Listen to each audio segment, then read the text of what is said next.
विज्ञान, भूगोल और समाजशास्त्र। इन तीनों विषयों को मिलाकर के अंतर्विषयक ज्ञान अर्जन कराने के तत्परांत बच्चे को पर्यावरण संबंधी जानकारी दी जाती है। विज्ञान कैसे? क्योंकि इन्वायरमेंट में कहीं ना कहीं साइंस इंक्लूड है। कैसी साइंस इंक्लूड है? कहा है कि हमारा जो वायुमंडल है वो कई लेयर्स में बना हुआ है, उसकी कई परतें हैं और उसके कई प्रकार भी हैं, जैविक, अजैविक। कई परतों में क्या है? कहीं वायुमंडल है, कहीं समताप मंडल है, कहीं ओजोन परत है, कहीं ग्रेविटी है, कहीं बल है, कहीं दाब है, कहीं ऋतुओं का परिवर्तन है। तो क्या है? साइंस। और इसमें कितना परसेंट गैसों का सम्माहित है वातावरण को बनाने में, पर्यावरण को बनाने में? कितनी परसेंट कौन कौन सी गैस मिलकर के इसको बनाया हुआ है? कौन कौन सी लेयर हैं? चारों तरफ से कैसे घिरे हुए हैं? क्या उसका सिस्टम है? इतनी दूरी पर चलने के बाद एक दूसरी परत में, एक दूसरे मंडल में हम आ जाते हैं। उसके बाद चलने के बाद और क्षोभ मंडल, समताप मंडल, वायुमंडल, और इसी तरीके से हम देखेंगे कि दर परत चलने के बाद में स्पेस और अंतरिक्ष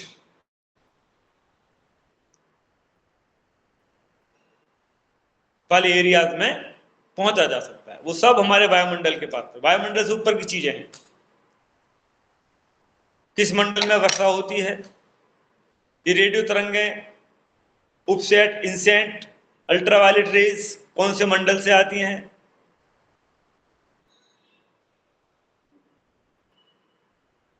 और किस मंडल में कौन कौन सी गैसेस निहित होती हैं? ये सारी जो है साइंस है। भूगोल कैसे है?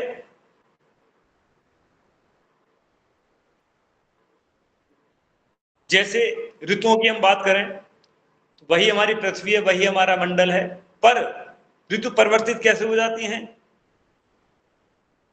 आप देखेंगे कि ग्रीष्मकालीन समय में एक प्रांत का, एक क्षेत्र का जो ऋतु है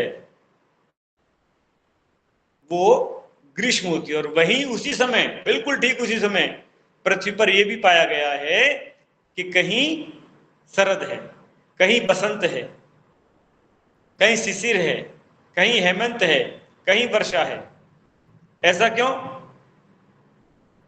यदि आप तटीय भागों में देखेंगे तो वहां का वायुमंडल, वहां का एनवायरमेंट कुछ और आपको मिलेगा।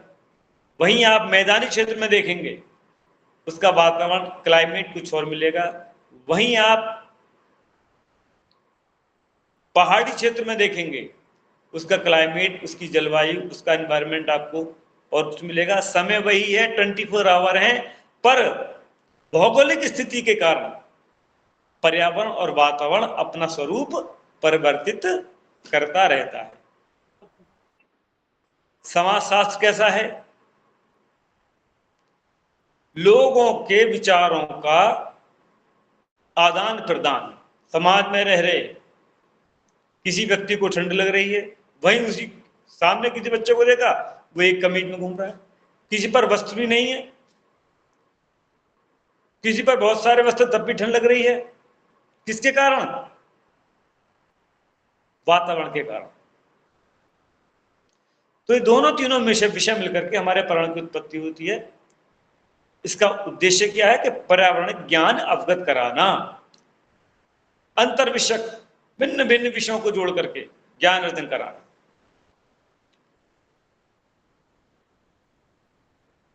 इस तरह से इसके एग्जाम्पल हो जाते हैं। लाभ इसके क्या क्या हो सकते हैं? इसके लाभ क्या क्या हो सकते हैं, बताएंगे कोई? लाभ क्या हो सकते हैं इसके?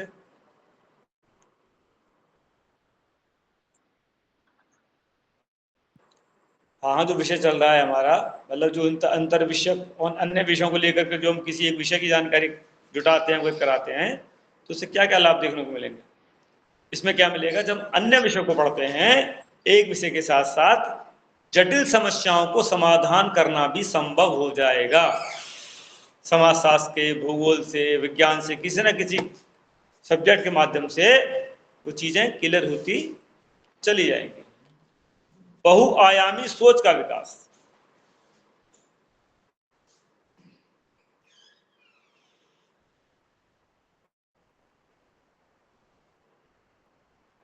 तो जो मतलब स्टूडेंट होता है क्लासेस यहाँ पर की 7th 8th 9th 10th की, मल्टीपर्पज थॉट डेवलप करता है। क्या कह रही हैं? इंटरडिसिप्लिनरी से यही फायदा होता है कि स्टूडेंट सिर्फ सब्जेक्ट सोचकर ही मतलब नहीं पढ़ता कि ये मैथ्स है, ये साइंस है, ये ज्योग्राफी है, ये इकोनॉमिक्स है, लेकिन शायद थोड़ा सा उसके मन में पॉइंट भी आता होगा कि ऐसे ऐसे ये एवरीडे लाइफ से कनेक्टेड है। जो हाँ, ज्योग्राफी है वो मतलब एवरीडे मेरे मेरे को इफेक्ट कर रही है, क्योंकि किसी दिन गर्मी है, किसी दिन बहुत तेज हवा चल रही है, थोड़ा ऐसे पॉइंट।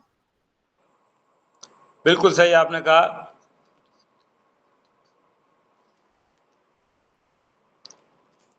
तो इस तरीके की जब आप चीजें देखेंगे, तो इसमें बड़ा ही आपको एक रुचि भी डेवलप होगी, साथ ही साथ इसकी जो और विधियां हैं, जो तकनीकें हैं, उनको भी एक साथ एक प्लेटफॉर्म पर साझा होने का अवसर आप देख पाएंगे। और क्या हो सकता है?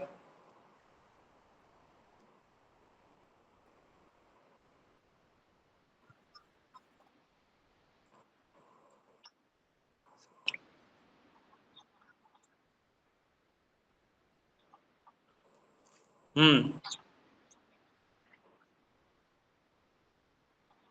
बिल्कुल।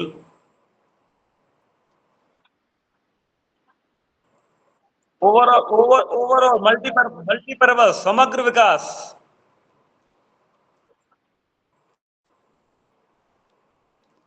मल्टीपर्पज समग्र चहुमुखी विकास करता है, सर्वांगीण विकास करता है।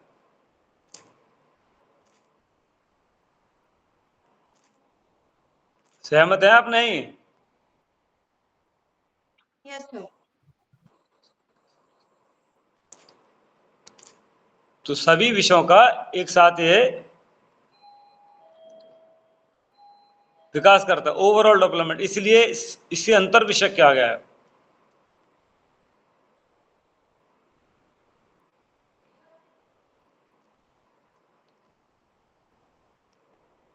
और क्या हो सकते हैं? हम्म,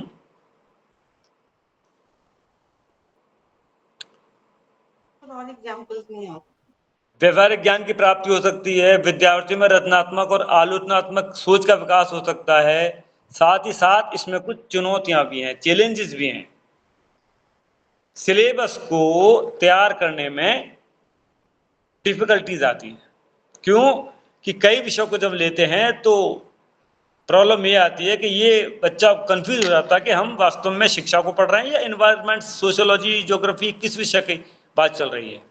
तो वहां भ्रम की स्थिति उत्पन्न हो जाती है, बच्चे को कोरिलेट करना नहीं आता है। उस सब्जेक्ट को अपने टॉपिक से जोड़ करके यदि चलेंगे तो आपको उसके लाभ प्राप्त होंगे।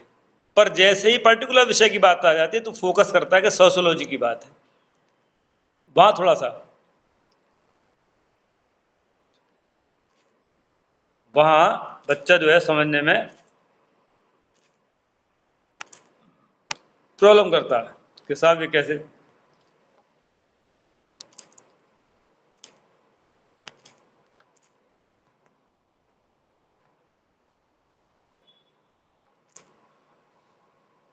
तो इन चीजों को आप देखेंगे, आप इसमें नई जानकारी जुटा पाएंगे।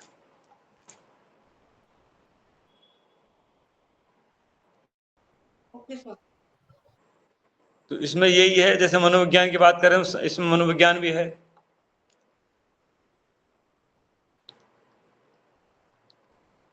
जैसे फिलॉसफी की बात करें, साइकोलॉजी की बात करें, तो जो भी हमारा विषय है उसको शिक्षा से जोड़ते चलेंगे, उसको शिक्षा से जोड़ते हुए चलेंगे, तब उसका जो है पूरा निचोड़ निकल के आएगा। अन्यथा की स्थिति में आप उसको समझ नहीं पाएंगे।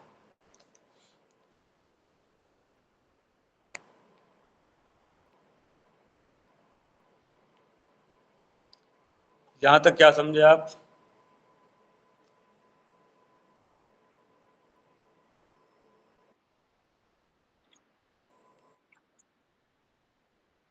हम्म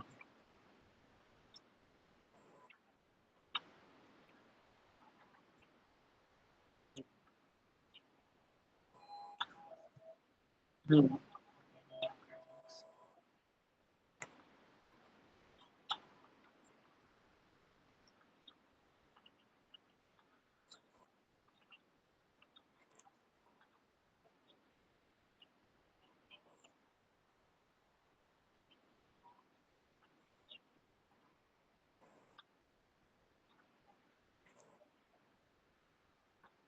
बिल्कुल, बिल्कुल आपने सही बताया।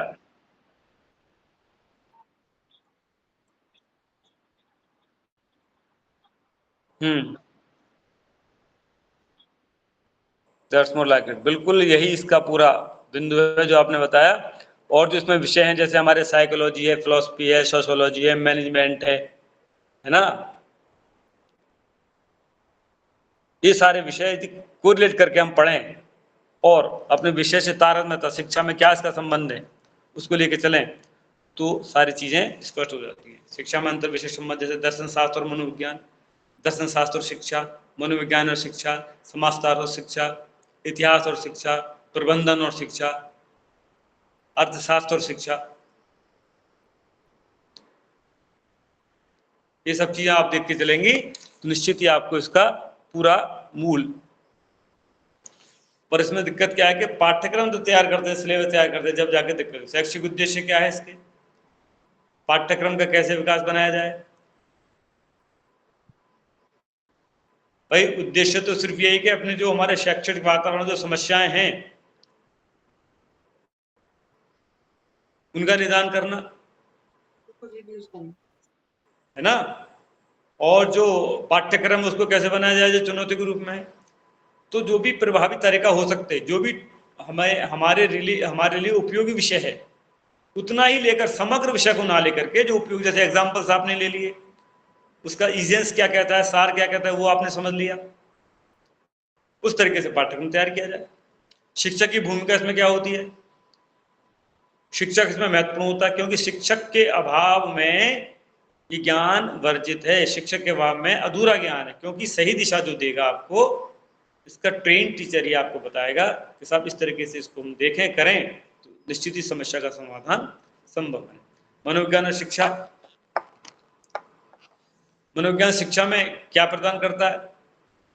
ये समझ प्रदान करता है मनोविज्ञान कि छात्र कैसे सीखते हैं। आप जानते हैं साइकोलॉजी मन का विज्ञान, आत्मा का विज्ञान, व्यवहार का विज्ञान, कैसे सोचते हैं, उनका व्यवहार किस तरीके का होता है, ये सारे शिक्षा रणनीतियों, मूल्यांकन विधियों, कक्षा प्रबंधन में हम इसको किस तरीके से बेहतर बना सकते हैं, वो इसमें कर सकते हैं। इसके साथ साथ यदि हम शिक्षा और दर्शन शास्त्र लें, तो हमारे जो प्राचीन, हमारे जो वैदिक प्रणाली रही है, शिक्षा पद्धति रही हो, चाहे दार्शनिक के मत रहे हों, उनको यदि अपने जीवन में उतारें, आत्मसात करें, तो उसको एक नया वातावरण, उनकी मूल्यांकन विधियां, उनका अनुशासन, उनकी शिक्षण विधियां, उनके मेथड्स, कौन कौन से मेथड्स को यूज करते थे, क्या पाठ्यक्रम था, औपचारिक अनौपचारिक शिक्षा के रूप, ये सब चीजें हमको ज्ञान अर्जन कराएंगे।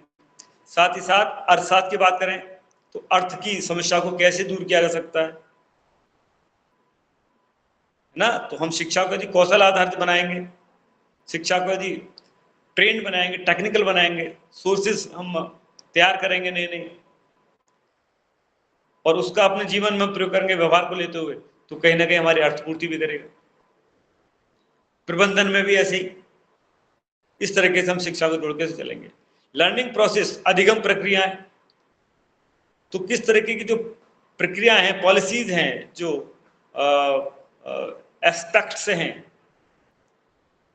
ना, तो वो किस तरीके के होने चाहिए ताकि विद्यार्थी को सीखने के साथ साथ सरल और सहज तरीके से अपनी समस्याओं को निदान करने में सहायता मिले। छात्र प्रेरणा, छात्र कहाँ से मोटिवेट हो, कैसे मोटिवेट हो, तो उसके लिए रणनीति बनाया जाए, स्टूडेंट मोटिवेशन प्रोग्राम करवाया जाए, सेमिनार्स, वर्कशॉप, और जो हमारे परंपरावादी जो विचारक हैं, दृष्टिकोण दार्शनिक हैं, उनके विचारों से छात्रों को अवगत कराया जाए। इसके बाद में मूल्यांकन, सारी चीज करने के बाद में फिर मूल्यांकन किया जाए। Effective methods to evaluate students performance, method को प्रयोग करने में छात्र की क्या प्रतिक्रिया है, छात्र की उसमें क्या सहभागिता है, कैसा परफॉर्मेंस छात्र कर रहा है, जिस लक्ष्य को लेकर हम चले थे वास्तव में वो चीजें निकल के आ रही है नहीं आ रही। और शैक्षिक अभ्यास में एकीकरण, इंटीग्रेशन, एजुकेशनल प्रैक्टिस, समूह में एक साथ सामूहिक समावेशी शिक्षा देते हुए दर्शन शास्त्र, समाजशास्त्र, विज्ञान, अर्थशास्त्र, तकनीकी, प्रबंधन, समग्र दृष्टिकोण प्रदान करते हुए शिक्षण और अधिगम के नैतिक उद्देश्यों और व्यवहारिक विधियों दोनों को ध्यान में रखा जाता है। किस विषय की क्या विशेषताएं हैं, किस विषय में क्या समानता है, और किस विषय से हम क्या लर्न कर रहे हैं, इन सारी बातों को देखते हुए इसमें इंटीग्रेशन का महत्वपूर्ण जो तत्व है वो केवल यही है कि शिक्षा को अंतर विषयक कैसे बनाया जाए। अब ये नहीं कि एक विषय को लेकर बैठ के साहब वही नहीं, अब तो मल्टीपर्पस, मल्टी डिसिप्लिनरी,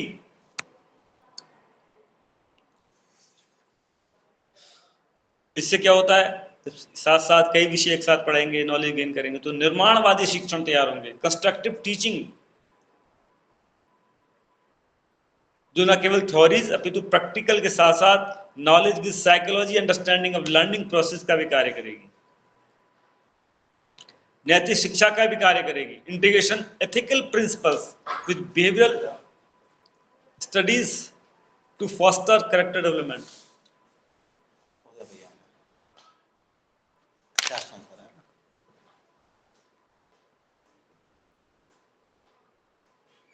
क्या समझे? ये सारी चीजें इसके साथ साथ आ जाती हैं। आफ्टर ऑल सिर्फ यही है कि ये जो आपकी सेकंड यूनिट का फर्स्ट पॉइंट है, इसमें इतना ही था। इसको लेकर के कुछ आपकी यदि जिज्ञासाएं हों, इसको लेकर के कुछ आपकी समस्याएं हों, इसको लेकर के यदि कुछ प्रॉब्लम्स आपको अभी नहीं क्लियर हो रही हैं, आप शेयर कर सकते हैं, पूछ सकते हैं।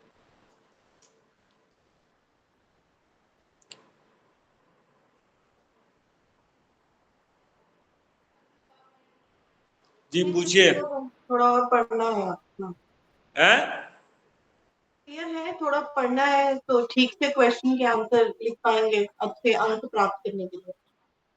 नहीं, आपको जो क्वेश्चन कैसे बने? हाँ क्वेश्चन, तो हेडिंग्स देखिए, क्वेश्चन जो बनेंगे,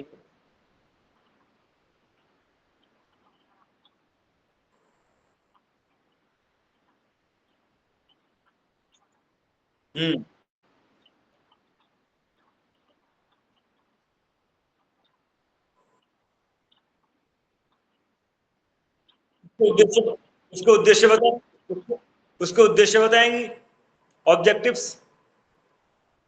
उसका अचीवमेंट्स बताएंगी, उसकी अप्रोचेस बताएंगी, उसकी चैलेंजेस बताएंगी। ठीक है, चैलेंज बताएंगे, और उसका फिर बाद में आप ईजीएस दे देंगे, सार दे देंगे साहब, इस तरीके से इसका जो निष्कर्ष निकला वो आप बता देंगे, समरी उसकी। यदि इसमें दर्शन से रिलेटेड क्वेश्चन होता है कि साहब इस तरीके की जो है दर्शन शास्त्र में इसका क्या इंटीग्रेशन एजुकेशन का क्या यूज है, किस तरीके से उसको परिभाषित किया जा सकता है, तो केवल बात वहां आप दर्शन की करेंगे। साइकोलॉजी की बात आती है तो उसकी करें। ओवरऑल विषय पूछता है तो अंतर विषयक दृष्टिकोण बताइए शिक्षा का, इसमें सब कुछ लेंगे, सारे विषयों को आप लेंगे, इसका मीनिंग बताएंगे, इसकी डेफिनेशन बताएंगे, इसके काइंड्स भी बता देंगे, इसके ऑब्जेक्टिव्स बता देंगे, इसके ना चैलेंजेस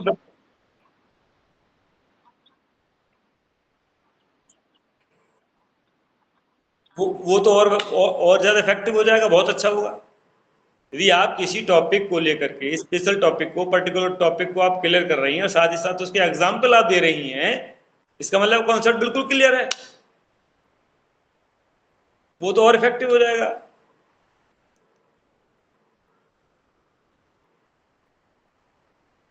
और बताइए, समझना आपको है किस तरीके से क्वेश्चन आता है, उसको किस रूप में लिखा जाए, किस शैली में उसका उत्तर दिया जाए, ये आपका अपना विवेक है। किताबों में हर तरीके के प्रश्न का सवाल नहीं होता। एक्सपर्ट क्या करते हैं, थोड़ा उसकी लैंग्वेज चेंज कर देते हैं। वो क्या है, आपके मेमोरी लेवल को देखना चाहते हैं, आप किस स्तर तक उस क्वेश्चन के आंसर दे पा रही हैं, उसको समझ पा रही हैं। आपका अपना विवेक क्या कह रहा है इसके बारे में। वो पूछता है किस पर टिप्पणी दीजिए, इस पर विचार दीजिए। इसका मतलब क्या है कि आपकी सोच क्या है, वो तो उन्होंने दे दिया, जो बता दिया। पर वास्तव में इस लेवल पर as a learner, as a scholar, आपकी सोच क्या है, किस तरीके के इसमें और अमेंडमेंट किए जा सकते हैं। व्याख्या कीजिए, विचार प्रस्तुत कीजिए, टिप्पणी दीजिए। इनका मतलब क्या होता है, वो आपके विचारों को जानना चाह रहा है, आपसे सजेस्ट, आपके सुझाव चाह रहा है। जो भी आपके मन में चल रहे हैं उसको आपने किस तरीके से रीड किया है, क्या आप उसका मीन निकाल रही हैं, उसको एक्सप्लेन करना होता है। जो जितना अच्छा उसका एग्जाम्पल देगा, उसको समझेगा, उसको समझाएगा, वो उतने अच्छा नंबर गेन करेगा, नंबर पाएगा। ये तो आपके ऊपर है ना, क्वेश्चन को समझ लिया, किस तरीके से राइट करती हैं। अब पढ़ाने के टीचर अलग अलग होते हैं। आप कक्षा में ABCD आपने सीखा, आपको पता है 26 लेटर होते हैं, इसमें 5 आपके वॉवेल और 21 आपके कॉन्सोनेंट्स होते हैं, सबको पता है, पूरी किताब में लिखा है। पर एज ए टीचर जब आप क्लास में जाती हैं तो आप किस तरीके से, हाउ टू टीच, किस तरीके से आप पढ़ाती हैं, आपका मेथड क्या, आपकी स्ट्रेटेजी क्या है। आवाज भी वही है, महिला पुरुष दो ही पढ़ाएंगे, या तो पुरुष पढ़ाएगा, महिला पढ़ाएगी, बोर्ड पर ही पढ़ाएंगे। जो हमारे पास TLM है, टीचर लर्निंग मटेरियल, उनको लेकर ही पढ़ाएंगे। पर आप स्पेशल कैसे हुए, आपने क्या रणनीति अपनाई जो और टीचर्स के अपेक्षा आप मॉडल बन गए, आप उनके रोल मॉडल बन गए, आप उनके आइडियल बन गए। क्योंकि आपने जो अपनी तकनीकी चुनी, आपने जो साधन संसाधन का प्रयोग किया, आपने जो स्ट्रेटेजी अप्लाई की है, अप्रोच जो अप्लाई की है, वो बच्चों की मन स्थिति, उनका ज्ञान, उसको देख करके आपने अप्लाई किया अपनी पॉलिसी। और उससे अधिक एक नहीं, क्लास के अधिकांश बच्चों को लाभ हुआ है, इसलिए आप स्पेशल बन गए। कहता है ना बच्चा छोटी कक्षा में, बेटा किससे पढ़ने जाओगे को, अच्छा बताओ आपके स्कूल में सबसे अच्छी मैडम कौन सी अच्छी पढ़ाती है, या कौन सा अच्छा टीचर पढ़ाता है, कि सर मैथ वाले टीचर बहुत अच्छा पढ़ाते हैं।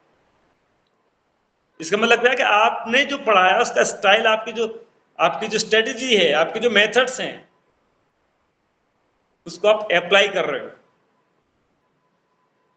वही चीज यहां देखी जाएगी।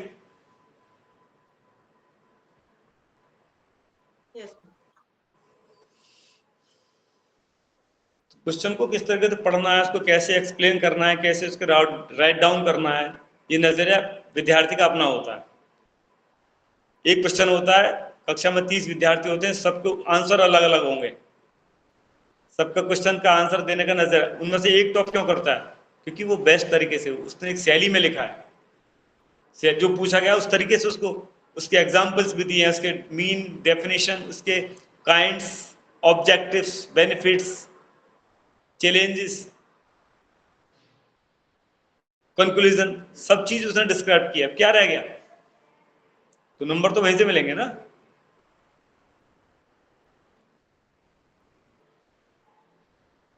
और बताइए कोई प्रॉब्लम हो तो। और सुनाइए। है डाउट्स क्लियर। यस कल चलेगी सेकंड यूनिट का सेकंड टॉपिक। ओके, तब तक के लिए नमस्कार। नमस्ते सर।